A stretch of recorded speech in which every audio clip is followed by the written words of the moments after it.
Bonjour à tous et bienvenue sur cette nouvelle vidéo. Aujourd'hui, on va parler de CFE, on va parler de taxe d'habitation. Peut-être qu'aujourd'hui, vous faites de la location en courte durée, vous êtes peut-être investisseur immobilier ou peut-être que vous faites de la sous-location professionnelle immobilière et vous êtes confronté à ces taxes.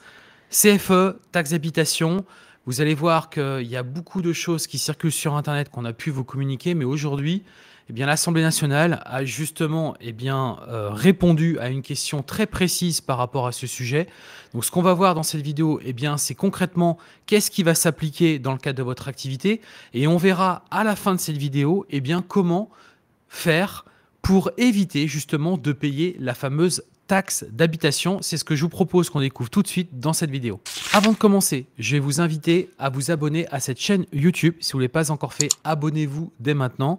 De découvrir un petit bouton s'abonner, vous activez la petite clochette et comme ça vous recevez entre 1 et 2 fois par semaine des vidéos où justement je vous parle d'actualité autour de la location courte durée. Je vous parle aussi des conséquences que ça peut avoir sur nos activités, des solutions qu'on a à notre disposition, de techniques pour prendre de meilleures réservations. Et je vous parle aussi de comment on peut faire de l'argent, comment on peut gagner de l'argent autour d'Airbnb. Donc je pense notamment à la sous-location professionnelle immobilière, je pense aussi à la conciergerie Airbnb, je pense aussi aux entreprises de nettoyage.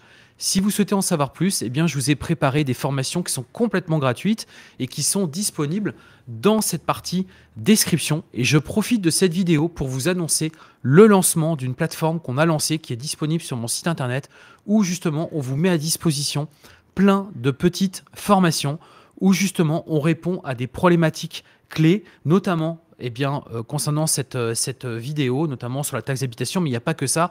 Il y a plein de vidéos où justement on est là pour répondre à toutes les problématiques et plein de formations qui vont justement vous aider à résoudre plein de problèmes que vous pouvez avoir aujourd'hui si vous exploitez un bien sur Airbnb, sur Booking, que ce soit en sous-location, en investissement IMO. Vous a prévu toute une série de petites formations et je vous mets le lien également dans cette partie description. C'est tout nouveau, je vous invite à le découvrir dès maintenant. Alors, on se retrouve du coup sur mon écran et on va regarder plus précisément. Restez bien jusqu'à la fin parce qu'à la fin de cette vidéo, là on voit un petit peu ce qui va se passer concrètement. Mais à la fin de la vidéo, je vous donne vraiment des moyens qui vont vous permettre de vous affranchir de cette taxe d'habitation. Attention, je ne suis pas un représentant des impôts et je n'ai aucune pouvoir sur ce genre de choses. Mais en tout cas, je vous donne moi la manière dont je procède. Attention, cette méthode ne fonctionne pas forcément à tous les coups, puisque ce qu'il faut bien comprendre, c'est que ça va dépendre de votre centre des impôts et en fonction des villes, on a des résultats qui sont différents. Et d'ailleurs, personne ne pourra vous promettre. Mais en tout cas, ce que j'ai pu retenir de ce qui se passe aujourd'hui, c'est qu'il faut vraiment que votre dossier soit vraiment le plus complet tout de suite et éviter les allers-retours. Parce qu'au in fine, ils vont classifier tout simplement votre demande comme échouée et vous serez redevable de la taxe d'habitation. Donc on va voir justement aujourd'hui les conséquences de tout ça et vous compreniez bien aussi la CFE, la taxe d'habitation, est-ce qu'ils en payent une et pas l'autre, est-ce qu'on paye les deux? Tout ça, ça a été justement éclairci. On y voit quand même plus clair aujourd'hui puisque la question a été clairement posée. Donc là, la réponse est parue au journal officiel du 10 juin 2025, donc c'est très récent. Et donc on a monsieur David Habib qui attire l'attention de madame le ministre auprès du ministre de l'économie, des finances et de la souveraineté industrielle et numérique. Donc en effet, sur les modalités de règlement de la taxe d'habitation concernant les propriétaires de gîtes ruraux. Alors vous allez voir que ce n'est pas que les gîtes ruraux qui sont visés. En effet, l'article 1407 du Code général des impôts s'applique à ces logements, les assimilant de fait à des habitations principales. Or, le souci que rencontrent ces propriétaires en zone rurale est que ces gîtes ne sont loués que partiellement au cours de l'année fiscale. Ces personnes qui investissent en temps et en argent participent largement à la sauvegarde du patrimoine rural et à la bonne tenue du tourisme vert. Ils estiment pouvoir donc bénéficier de l'exonération ou d'un aménagement de la taxe d'habitation afférente à ces locaux. Aussi, ils souhaitent savoir quelles sont les mesures que le gouvernement compte mettre en place pour remédier à cette situation. Donc en fait, la réponse a été publiée le 10 juin, c'est très clair.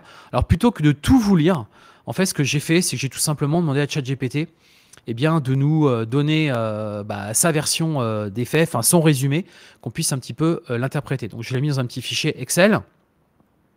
Donc la réponse du gouvernement, en fait, elle est très simple. Donc le document, il est disponible sur l'Assemblée nationale, hein. Je vous essaierai de vous mettre un lien si vous le souhaitez, vous me demanderez dans la partie commentaire. Je vous donnerai le lien direct si vous avez du mal à le trouver. Donc en gros, la taxe d'habitation pour les résidences secondaires, donc la THRS, hein, est due pour tous les locaux meublés non occupés à titre de résidence principale. Et c'est là où ils ont précisé, même s'ils sont soumis à la CFE. En fait, pendant très longtemps, beaucoup de personnes disaient que il suffisait de payer la CFE et derrière, tu n'étais pas redevable à la taxe d'habitation. Et c'est vrai, puisque moi, je l'ai fait il y a pas mal d'années maintenant, surtout au tout début quand je me suis lancé. Je prétextais souvent ça pour effectivement ne payer que la CFE, parce que généralement, la CFE était quand même un petit peu moins importante que la taxe d'habitation. Et il s'avérait qu'avec le temps, ça ne fonctionnait plus. Donc on a fait autrement. Je vais vous expliquer comment. Encore une fois, ici, il n'y a pas de hack, hein. Il n'y a rien de spécial. C'est juste que là, en fait, on va interpréter ce qui est dit ici. Et moi, je vais vous dire ce qu'il faut, à mon sens, faire pour ne pas avoir à payer la taxe d'habitation. Et encore une fois, il n'y a pas de hack. Je ne suis pas en train de craquer le système. Je ne suis pas magicien, etc.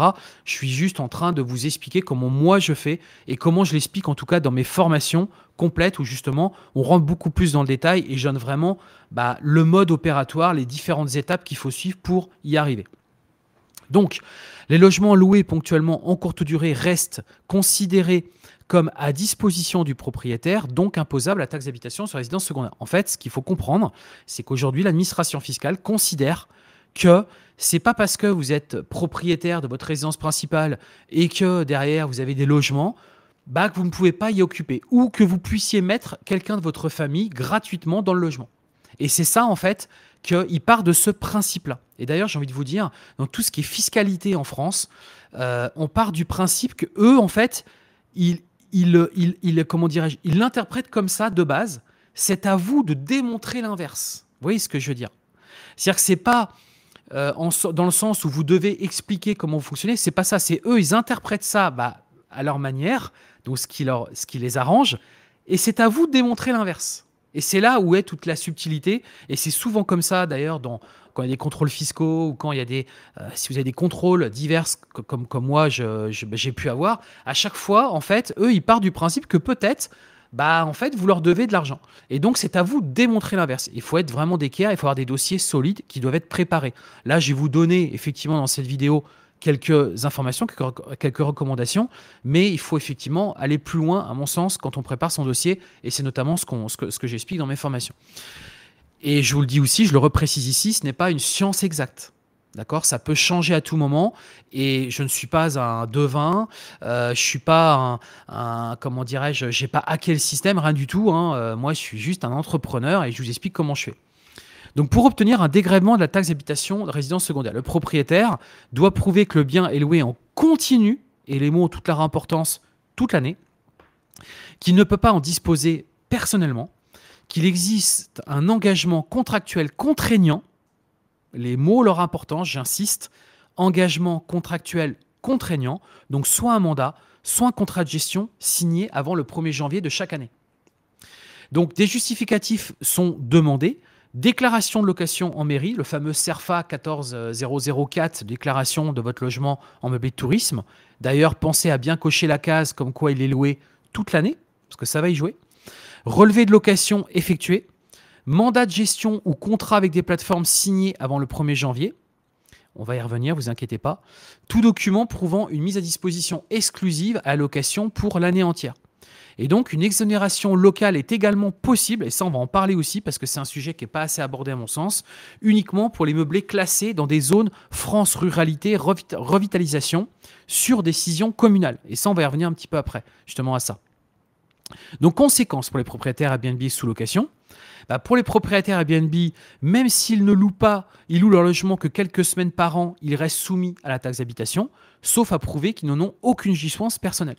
Exonération possible, mais conditionnée à 1. Classement du bien meublé tourisme, 2. Localisation dans une zone éligible, on va y venir après, et décision favorable de la commune.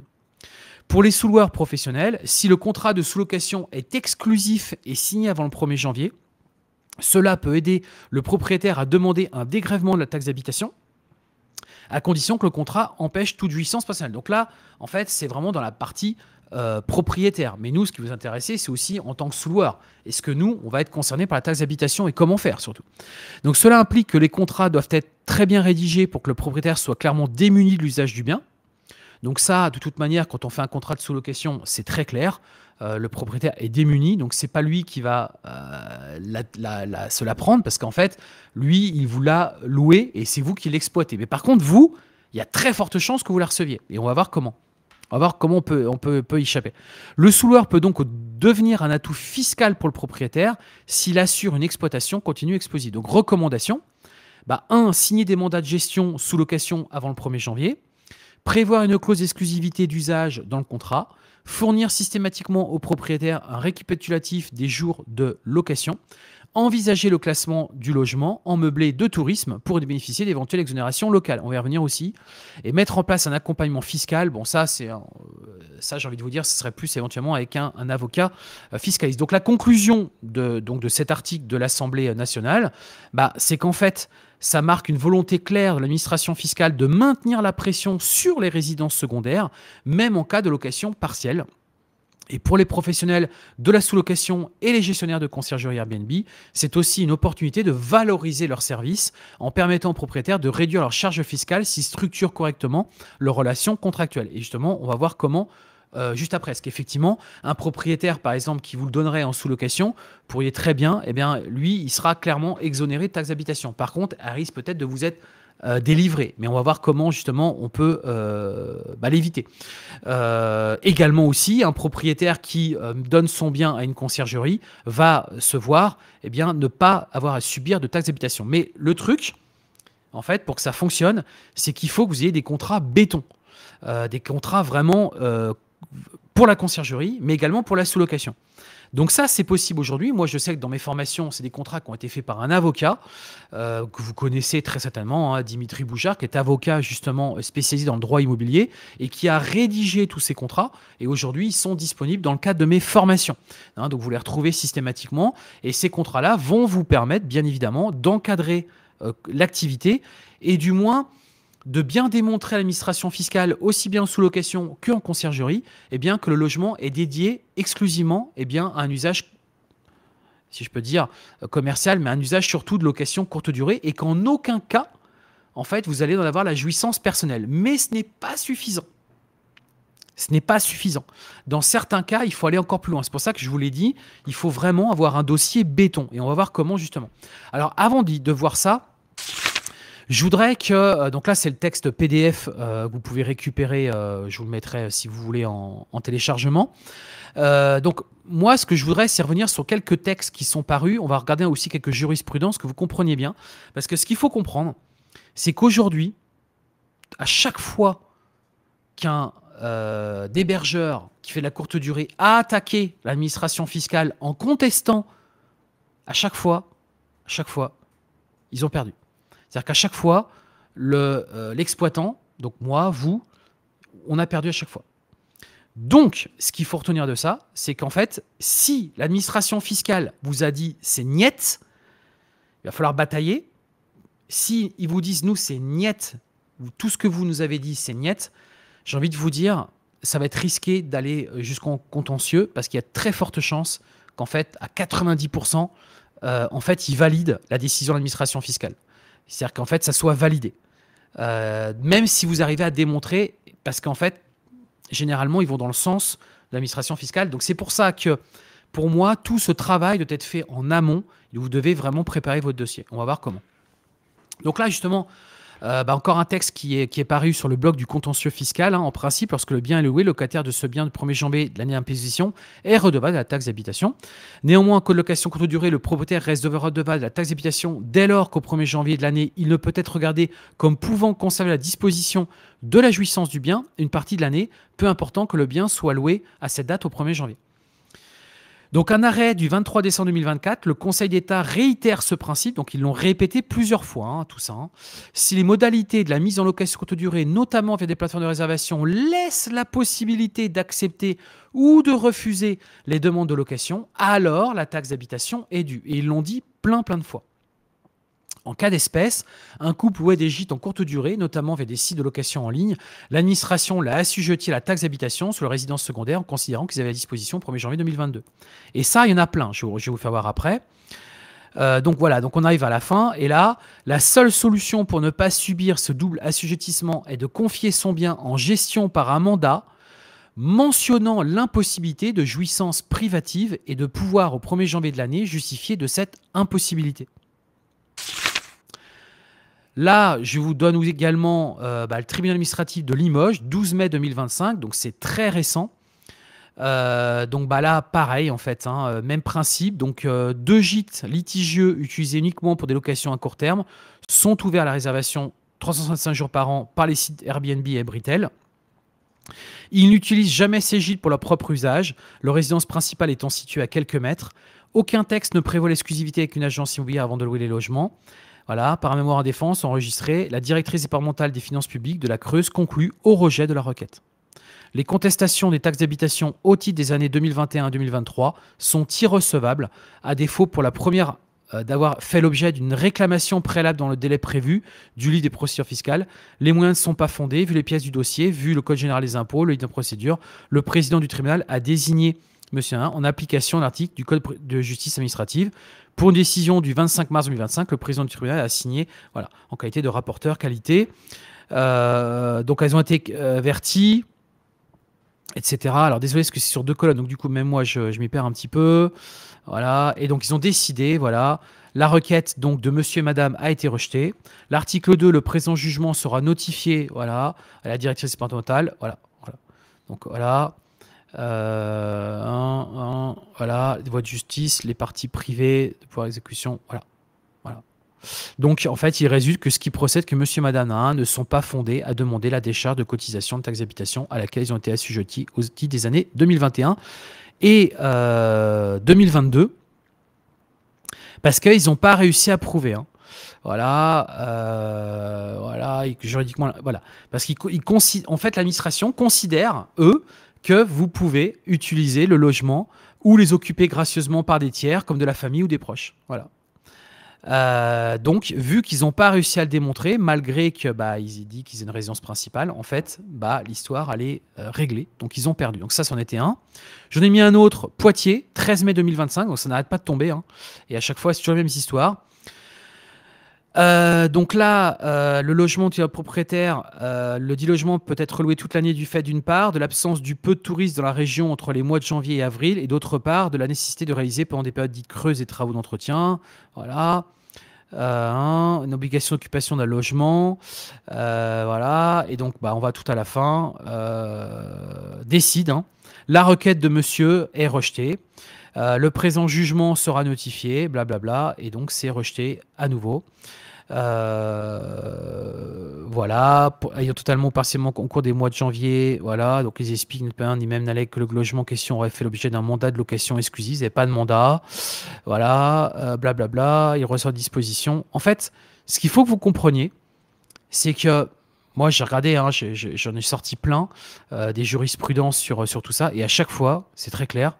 En fait, voilà, regardez. En premier lieu, soutient que le bulletin officiel des finances publiques ne fait pas mention de l'obligation de louer tout au long de l'année un logement pour être exonéré d'habitation. Il n'assortit pas ce moyen des précisions permettant d'apprécier le bien fondé. En tout état de cause, voilà, du Code des procédures fiscales n'a pas pour vocation à s'appliquer dans la présente instance dès lors que le litige ne porte pas sur un rehaussement d'imposition. Voilà, donc vous voyez qu'ici, en fait, donc ils ont été déboutés et donc ils n'ont pas pu obtenir. Et à chaque fois, hein, c'est ce que je vous disais, à chaque fois, j'ai regardé, à chaque fois, en fait, tout le monde perd. Mais pourquoi? Parce qu'en fait, le dossier, il est pas nickel. Mais encore une fois, ça ne veut pas dire que ça va fonctionner à tout le temps. Mais meilleur sera le dossier, plus derrière, vous aurez de chances de la faire sauter, comme nous, on a réussi à le faire. Mais attention, ça ne marche pas à tous les coups. Du moins, ça va dépendre énormément de la ville dans laquelle vous dépendez et comment eux, ils interprètent les choses. Donc justement, on va parler un petit peu aussi de la France Ruralité Revitalisation. Donc ce qu'il faut savoir, c'est que en fait, voilà, la réforme adoptée à l'unanimité au Sénat en loi de finances pour 2024 est entrée en vigueur au 1er juillet 2024. Et en fait, elle définit, donc vous voyez, en France, il y a 35 000 communes, d'accord? Et en gros, il y a 17 800 communes qui sont zonés France Ruralité Revitalisation. Donc ça veut dire qu'en fait, si vous êtes dans une de ces zones et que votre logement il est classé, donc en sous-location, vous pouvez faire classer votre logement également, eh bien, vous pouvez peut-être profiter de l'exonération. Mais il faut que ça soit également voté par le maire et que le maire ait validé. Mais déjà, il faut que vous remplissiez ces cases-là. Donc, vous voyez, ça ne veut pas dire que tout le monde... C'est pour ça que je vois beaucoup de messages sur Internet de gens qui disent bah, « moi, j'ai réussi, moi, j'ai pas réussi ». En fait, ça va dépendre de votre lieu. Déjà, est-ce que vous êtes dans une zone de ruralité, revitalisation ou pas? Et deux, ça va dépendre de l'administration, de votre administration fiscale, de votre ville, comment eux, ils interprètent en fait les textes, comment eux, ils jugent votre dossier. Et aussi, troisième partie, hein, c'est vous, comment vous allez préparer votre dossier. Donc vous retrouverez ça sur le site des collectivités locales. Donc tout est bien fait. Et justement, on voit tout à la fin, ils expliquent bien exonération de la taxe des locaux situés, voilà, affectés à l'hébergement. Il parle aussi de CFE, voilà, des locaux classés meublés de tourisme et des chambres d'hôtes. Hein. Donc là, il y a un modèle ici. Et voilà, la liste. Voilà. La liste des communes zonées. Hein, donc vous cliquez et là, vous avez toutes les villes en fait. Toutes les villes, vous tapez votre ville et vous regardez. Vous regardez si vous êtes dedans. D'accord ? Donc là, je vous mettrai le lien aussi dans la partie description. Si je ne le mets pas au moins de la production, n'hésitez pas à me le demander et je le rajouterai bien évidemment. Donc ça, c'est important de bien comprendre ça. Voilà, donc on arrive maintenant à quelle solution s'offre à nous et comment on peut échapper à ça. Encore une fois, je le reprécise ici, il n'y a pas de hack. Ce n'est pas une science exacte que je vais vous donner ici. D'ailleurs, personne ne pourra vous le dire également. Mais en tout cas, ce qui est important de comprendre, c'est déjà, est-ce que vous êtes dans une zone qui peut éventuellement profiter du fait de cette exonération si le maire l'a validé, déjà, premièrement. Ensuite, ça va dépendre du dossier que vous allez constituer. Et enfin, ça va dépendre de l'interlocuteur que vous allez avoir en face de vous. Est-ce qu'il est réceptif à ça? Voilà. Donc, ce qu'il faut que vous compreniez, il y a plusieurs situations. Si vous êtes un investisseur IMO et que ce sont des biens que vous avez achetés, pour moi, l'idéal serait de confier les biens à une conciergerie. Pourquoi? Parce que la conciergerie va vous rédiger un contrat, donc notamment un contrat, moi, qui est, encore une fois, j'insiste, mais qui a été fait par un avocat et qui est disponible en information, qui verrouille bien justement ce sujet. Et si dans le contrat, c'est bien expliqué que vous n'avez pas possession des clés, que c'est la conciergerie qui a les clés et que c'est elle... Alors quand je dis conciergerie, ça peut être aussi une agence immobilière. Hein, et que c'est bien elle qui a les clés en fait, du logement et qui dispose du logement pour tout simplement faire entrer des locataires. Vous arrivez bien à le démontrer que vous ne pouvez pas avoir la jouissance, ne serait-ce qu'une journée ou même ne serait-ce qu'une heure dans le logement, c'est OK. Ça va passer. Ça, vous serez vraiment exonéré. La CFE, par contre, ça, vous ne serez pas exonéré. La CFE, c'est de la cotisation foncière des entreprises. À partir du moment où vous avez un numéro de déclaration, vous avez un numéro d'enregistrement, vous êtes éligible à la CFE. Et ça va dépendre des communes. Donc, plus on est sur des communes, on va dire, où il y a pas mal d'entreprises, moins la CFE sera chère, pour faire simple. Et on peut se retrouver avec des CFE vraiment à quelques centaines d'euros versus à des endroits où on aura des CFE qui vont approcher les 1000 euros. Mais la CFE, vous allez avoir beaucoup de mal, c'est même quasiment impossible, je vous le dis, de vous en faire dégreffer, sauf si vous avez un chiffre d'affaires inférieur à 5000 euros. Donc en règle générale, vous l'avez dépassé. Donc la CFE, ça, de toute façon, vous ne pourrez pas y échapper. Sauf la première année, sauf la première année. Ensuite, la taxe d'habitation, et c'est là où des gens font des erreurs, pensent qu'à partir du moment où ils payent la CFE, ils n'ont pas la taxe d'habitation. Malheureusement, là, on l'a vu, c'est clairement le cas, vous aurez quand même la taxe d'habitation. Alors, comment faire ? Donc là, soit vous êtes investisseur IMO, on l'a vu, et donc l'idéal, c'est d'avoir un contrat ou un mandat de gestion avec une agence immobilière, et là, vous déchargez totalement de cette fameuse taxe.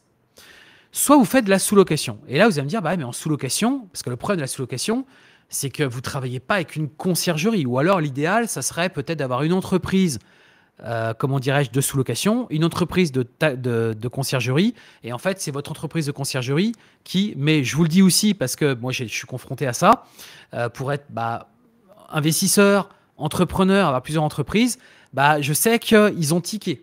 À un moment donné, ils m'ont dit, oui, mais on a vu que vous êtes également le gérant de l'entreprise. J'ai dit, oui, et alors ?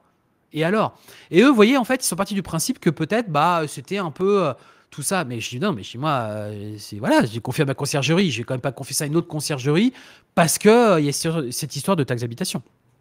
Bon, au final, cette histoire, c'est arrangé, donc pas de souci de ce côté-là. Mais si vous êtes en sous-location, généralement, ce que je veux dire par là, c'est que c'est vous qui faites on va dire, les prestations. Il n'y a pas de mandat de gestion, en fait. C'est ça que je veux dire. Il n'y a pas de contrat de conciergerie, il n'y a rien de tout ça, parce que c'est vous, en interne, qui avez internalisé, en fait, les prestations liées à la gestion du logement. Et c'est là où il y a des problèmes. Donc là, moi, ce que je vais vous recommander de faire, donc là, pareil, encore une fois, c'est notamment pour avoir échangé plusieurs fois avec l'administration fiscale. Ce n'est pas des hacks, encore une fois. C'est vraiment pour avoir échangé. En fait, ce que je vais vous recommander, c'est déjà que le propriétaire qui va vous louer l'appartement, c'est de bien lui dire de classifier son logement. Vous savez, il doit faire sa déclaration dans quelle catégorie est le logement. Il faut bien qu'il classifie dans la partie location courte durée, même si ce n'est pas lui qui exploite. Parce que le simple fait, comprenez bien, que vous mettiez bien dans cette catégorie location courte durée, derrière va éviter qu'en fait, il y ait un transfert de cette taxe d'habitation au locataire. Mais par contre, lui risque peut-être de se la prendre. Et donc, c'est pour ça qu'il va être important qu'il signe un contrat de sous-location qui explique bien dans ce contrat de sous-location que justement, en fait, l'activité est une activité toute l'année, en fait. Il n'y a pas de prise de possession personnelle. Donc, s'il a ce contrat, le propriétaire n'aura pas la taxe d'habitation, c'est certain. Mais ce qui est important pour vous, c'est que lui dise bien qu'on est dans la catégorie de la location saisonnière, parce qu'en fait, ça veut laisser dire que derrière, eh bien, c'est, comment dirais-je, vous n'êtes pas un locataire classique, vous êtes une forme de conciergerie, même en sous-location. Vous voyez ce que je veux dire? Donc, ce contrat plus une bonne déclaration, normalement, devrait faire en sorte, je dis bien normalement, j'utilise un adverbe ici, pour bien vous dire que normalement, vous ne devriez pas l'avoir. Mais généralement, les propriétaires ne cochent pas les bonnes cases, ils vous mettent comme un locataire classique, et donc, boum, vous vous retrouvez eh bien, avec la taxe d'habitation donc à verser, et c'est là où on rentre dans un schéma compliqué pour vous défaire effectivement cette taxe d'habitation. Il va falloir démontrer, il va falloir prouver, et c'est là où ça va être dur parce que en fait, il faut vraiment que votre démonstration soit, comment dirais-je, soit suffisamment percutante pour que eux ils disent oui, ok, là il l'a prouvé par A plus. Il faut que ça soit factuel. Vous voyez ce que je veux dire? Ça ne veut pas être des non, mais attendez, si je fais de la courte durée, si je fais un business pour ça, ça laisse bien sous-entendre. Non, ils ne veulent pas entendre ça.